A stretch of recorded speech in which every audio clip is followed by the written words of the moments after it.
welcome to the Market Rag for Tuesday, January 8th, 2008. It was a bloodbath out there today. We had huge percent moves down in the major indexes with the commodities so-so, but a big move up in gold. The Dow was down almost about 2% or 238 Dow points.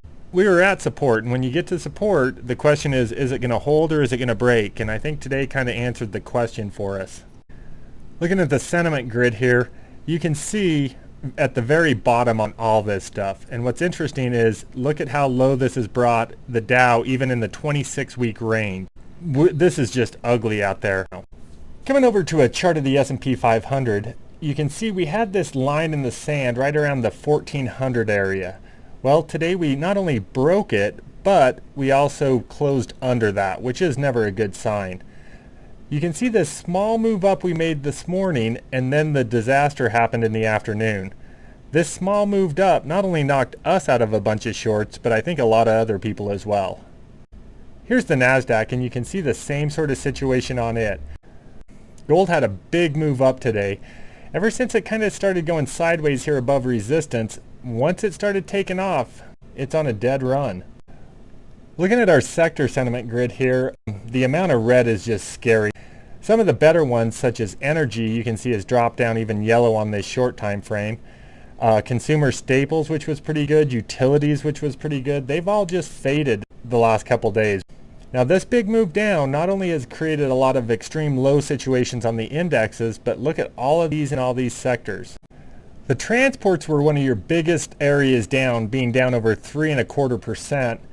This downtrend had been pretty persistent, and it's been in the lower part of the sentiment range. Telecom had a pretty wild ride. It had been holding in there pretty good like I talked about the other day, but boy, it failed hard today. And energy still dropping along with the rest of the market.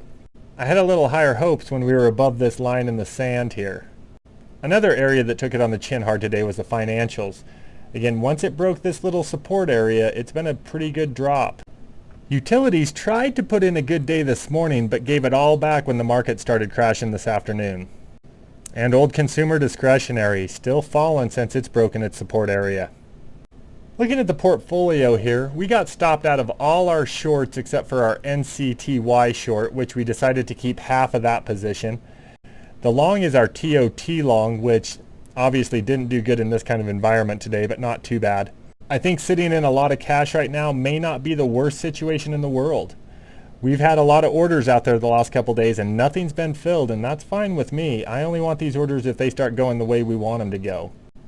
Coming over to our projected risk, it's real nominal at this point. Right now we're at 20% of the allotted 6% risk, which is a real nominal amount. You'll see here on the closing R's, most of this up amount comes from those two shorts we're sitting on, and we still have a little bit of profit in our one long. We got stopped out of our ATI short today on this little up move. After we got stopped out, it just crushed the stock.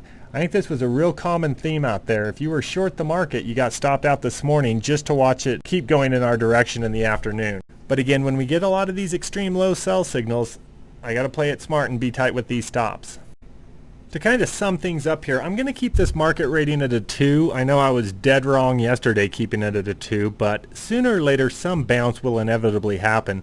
Our portfolio is still doing good. We're still above both our moving averages there, so I'm going to give that a 1 rating.